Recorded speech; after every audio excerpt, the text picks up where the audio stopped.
अब जो है हमने नया टॉपिक स्टार्ट करना है एक्सरसाइज 3.2 और एक्सरसाइज 3.2 बहुत आसान है। एक क्वेश्चन आप कर लें, बाकी सारे खुद ब खुद हो जाते हैं, इसमें कोई डिफरेंट मेथड्स अप्लाई नहीं होते। तो सबसे पहले हम पढ़ेंगे इसमें साइन ऑफ प्रोपोर्शनैलिटी क्या होता है। आपने ये बात पहले भी पढ़ी होगी फिज़िक्स में। साइन ऑफ प्रोपोर्शनैलिटी आपको पता है इस तरह का साइन होता है, ठीक है जी। और जब ये साइन यहाँ से हटता है तो वहाँ पे आपके पास आ जाता है एक कांस्टेंट। जैसे कि अगर आपके पास लिखा हुआ है y प्रोपोर्शनल है x के, तो जब भी आप इसे हटाएंगे तो वो आपके पास एक कांस्टेंट देगा is equal to kx। Physics में पढ़ा है ना आपने, सेम ये वही जो है स्ट्रेटजी है। के अलावा कोई भी अल्फ़ाबेट आप नहीं इस्तेमाल कर सकते, हमेशा के ही आता है यहाँ पे। और इसका जो है एक दूसरा नाम भी होता है, हम इसे कहते हैं वेरीज एज। और ये MCQ में भी आता है साइन ऑफ प्रोपोर्शनैलिटी को, और क्या कहते हैं, हम वेरीज एज कहते हैं। फिर है जी आपके पास वेरिएशन की डेफिनेशन है। वेरिएशन दो तरह के होते हैं, एक होता है आपके पास डायरेक्ट और एक आपके पास होता है इन्वर्स। डायरेक्ट वेरिएशन और इन्वर्स वेरिएशन।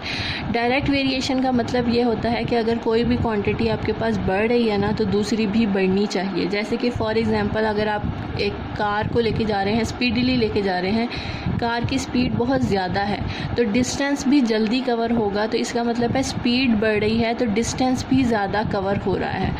तो इसका मतलब है ये क्या आता है डायरेक्ट वेरिएशन में। और इन्वर्स वेरिएशन का मतलब होता है कि अगर चीज़ आपके पास कोई बढ़ रही है तो दूसरी चीज़ कम होनी चाहिए, एक दूसरे का इन्वर्स होगा। तो अब जो है अगर आपके पास क्वेश्चन में डायरेक्टली इन्वर्स लिखा होता है कि y जो है वो डायरेक्टली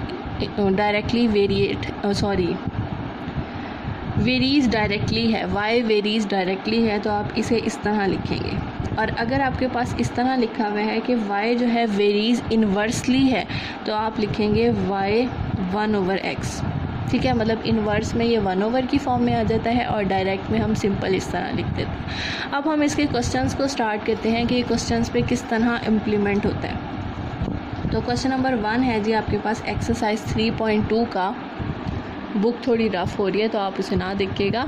चलें जी, फर्स्ट क्वेश्चन है जी y varies directly as x। तो इसका मतलब है कि पहले जो है आपने ये फॉर्म बना लेनी है कि y जो है वो डायरेक्टली है x के, तो हमने यहाँ पे लिख देना है y डायरेक्टली x, ठीक है।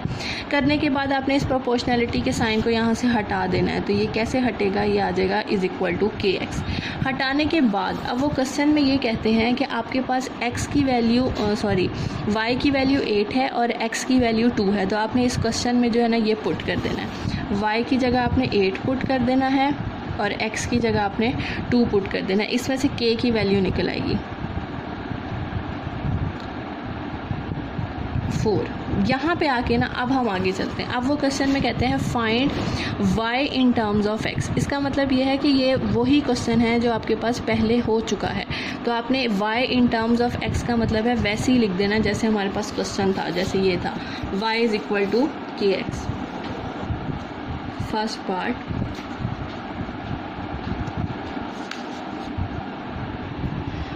पार्ट है y in terms of x। तो इसका मतलब ये है आपने क्वेश्चन को वैसे का वैसे ही लिख देना जैसे आपके पास चल रहा है। ये चल रहा है ना आपके पास क्वेश्चन, तो अब ना इसमें उन्होंने y की कोई वैल्यू का जिक्र किया है ना x की वैल्यू का जिक्र किया है, सिर्फ k हमारे पास है जो हम ऑलरेडी क्वेश्चन में निकाल चुके हैं। तो आप यहाँ पे सिर्फ k की वैल्यू पुट कर देंगे जो कि 4 थी और ये आपका आंसर है, ठीक है जी। अब सेकेंड पार्ट देखें अपने बुक से। सेकेंड पार्ट में लिखा हुआ है y when x is equal to 5। इसमें k जो है वही रहता है जो आप निकाल चुके होते हैं, बाकी चीज़ों में चेंजिंग आना शुरू हो जाती है। अब क्वेश्चन हम दोबारा से लिखेंगे, उसमें कोई चेंज नहीं है। अब वो कहते हैं y की वैल्यू आपके पास नहीं है, x की वैल्यू आपकी चेंज हो गई है, तो y हम ऐसे ही रहने देंगे, k आपका वही कांस्टेंट रहेगा जो हम निकाल चुके हैं और x की जगह चेंज हो गई है, वो है 5, तो y की वैल्यू आ जाएगी 20, ठीक है। इसी तरह थर्ड पार्ट है x when y is equal to 28, ठीक है। इन क्वेश्चंस में यही है, पढ़ते जाना है और आपने उसे अप्लाई करते जाना है। y is equal to kx as it is. अब आपकी y की वैल्यू 28 है, k आपका वही रहेगा और x का उन्होंने कोई जिक्र नहीं किया हुआ, तो 28 डिवाइडेड बाय 4 7 28, तो x इज़ इक्वल टू 7, ठीक है जी। सिंपल से क्वेश्चन है। और इजीली हो भी जाते हैं। तो सारे पार्ट्स जो हैं वो इसके एक जैसे ही हैं। चलें जी नेक्स्ट, कुछ पार्ट मैं करूँगी क्योंकि सारे एक जैसे ही हैं, तो आप बाकी खुद कर लिएगा। अब क्वेश्चन नंबर 3 एक दफ़ा देख लेते हैं, है तो सेम वैसे ही। अब वो कहते हैं आर जो है वो डायरेक्टली प्रोपोर्शनल है टी के, तो हमने जो है ना ऐसे ही लिख देना है क्वेश्चन में, R directly proportional to T. अब इसे सबसे पहले चेंज कर दें, चेंज करने का तरीका इज़ इक्वल टू के आ जाएगा। अब क्वेश्चन की तरफ आप देखें, वो कहते हैं if R directly proportional to T and R is equal to 5 when T is equal to 8, मतलब आर की जगह उन्होंने 5 दिया हुआ है और टी की जगह उन्होंने 8 दिया हुआ है। तो अब यहाँ से के की वैल्यू निकाल लें, ठीक है। अब जहाँ पे भी के इस्तेमाल होगा वहाँ पे ये होगा। फिर क्वेश्चन में आगे बढ़ते हैं, वो कहते हैं find the equation connecting R and T. जो कनेक्शन बना हुआ है ऑलरेडी वही है आपके पास, मतलब R is equal to K T, connection हो गया। उसके बाद वो कहते हैं also find R when T is equal to 64। R हमें नहीं पता और उन्होंने कहा है टी जो है वो 64 है और के आपका वही इस्तेमाल होगा जो क्वेश्चन में चल रहा है, ठीक है। 8 8 जार 64, कटिंग कर दी, और 5 8 जार 40, यहाँ तक हो गया। फिर आगे चलें, फिर वो कहते हैं and T when R is equal to 20, मतलब एक ही क्वेश्चन में 3 पार्ट्स दिए हुए हैं। क्वेश्चन यही है, are is equal to K T, उन्होंने कहा है टी हमें नहीं पता, के की वैल्यू वही है 5/8 और आर उन्होंने नया बता दिया है हमें 20। तो ये देखें जी, ये यहाँ पे वो डिवाइड हो रहा है, उधर जाके मल्टीप्लाई, और 5 मल्टीप्लाई हो रहा है तो इधर जाके डिवाइड। तो 5 4 जार 20 और 4 8 जार 32, ठीक है। सिंपल से ये क्वेश्चन है और इजीली हो भी जाते हैं। चलें जी एक और पार्ट कर लेते हैं इसका। चलें जी, ये क्वेश्चन नंबर 7 है, ठीक है। अब वो कहते हैं if y varies inversely as x, y जो है वो इन्वर्सली है x के, तो उसे लिखने का क्या तरीका होगा मैंने आपको बताया है। जब इन्वर्सली होता है तो y directly proportional to 1/x। Directly में x डायरेक्ट लिख देते हैं, इन्वर्सली में 1/x करके लिखते हैं।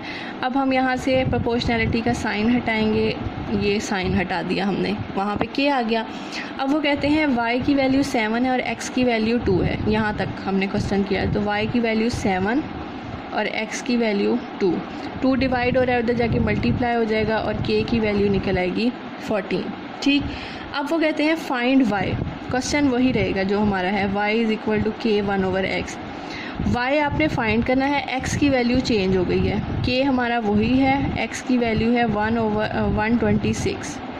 तो आप ये कैलकुलेटर पे डायरेक्ट कर सकते हैं। 14 को डिवाइड कर दें 126 से, 14 डिवाइडेड बाय 126, तो ये आंसर आ जाएगा 1/9। बस ख़त्म क्वेश्चन।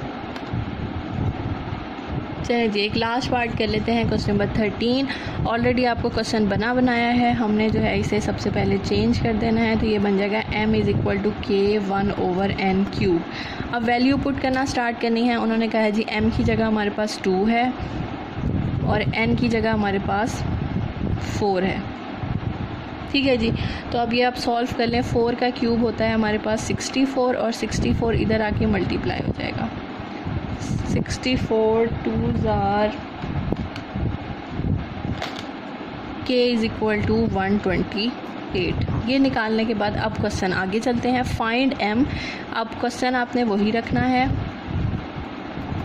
वो कहते हैं m आपने इसमें निकालना है, अननोन है और n की वैल्यू है हमारे पास 6। m ऐसे का ऐसे ही, k हमारा क्वेश्चन का आंसर वाला चलेगा और n की जगह उन्होंने कह दिया है 6 का क्यूब, ठीक। तो सिंपल हमने सब कुछ कैलकुलेटर पे लिख देना है, हमें कोई परेशान होने की ज़रूरत नहीं है। 128 ब्रैकेट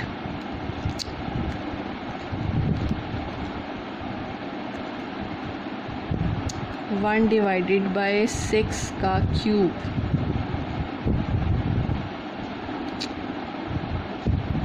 वो क्या हो रहा है कैलकुलेटर को,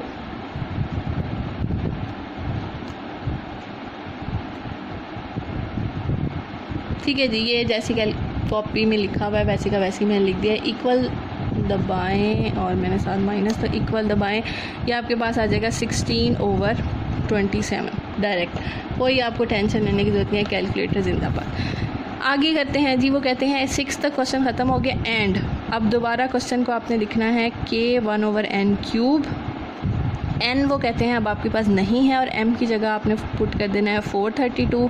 k हमारा वही रहेगा जो क्वेश्चन के अंदर है 1/n³ ऐसे का ऐसे। ठीक है जी। करने के बाद अब ये देखें क्रॉस मल्टीप्लाई कर देते हैं। n³ यहाँ डिवाइड हो रहा है, उधर जाके मल्टीप्लाई हो जाएगा n, और 432 जो है हम उधर ले जाते हैं। जैसे क्रॉस मल्टीप्लिकेशन करते हैं ना, इस तरह करके n³ इधर और 432 इधर, क्योंकि हमें n की वैल्यू निकालनी है तो हमें उससे सबसे ज़्यादा अलग करना है। तो हमने जो है ना ऐसे करके उन्हें डिवाइड कर दिया। अब आप कैलकुलेटर पे लिख सकते हैं 128 डिवाइडेड बाय 432, ये आ जाएगा आपके पास n³ = 8/27। अब मसला कुछ ये है कि n के ऊपर जो है ना वो क्यूब है और हमें खाली n की वैल्यू चाहिए। तो ये सॉल्व करने का होता है, जैसे हम स्क्वायर हटाने के लिए टेकिंग स्क्वायर रूट लेते हैं ना, इसी तरह हम क्यूब हटाने के लिए टेकिंग क्यूब रूट लेते हैं। और आप वो कैलकुलेटर पे भी ले सकते हैं। आप ये देखें इस तरह शिफ्ट दबा के ये अंडर रूट वाला बटन, अंडर रूट का जो बटन है वो दबाना है आपने, तो एक क्यूब रूट लिखा आएगा। आप इसके अंदर वैल्यू पुट कर दें, 8 है हमारे पास डिवाइडेड बाय 27 है जो यहाँ पे है, हमने पुट कर दी। तो n की वैल्यू सिंपल आपके पास आ जाएगी 2/3। मतलब कैलकुलेटर पे हम सिंपल इसे सॉल्व कर सकते हैं। तो ये थी आपकी एक्सरसाइज 3.2 और सारे के सारे क्वेश्चन एक जैसे हैं। तो आपने जो रिमेनिंग पार्ट्स रह गए हैं उन्हें कंप्लीट करना है।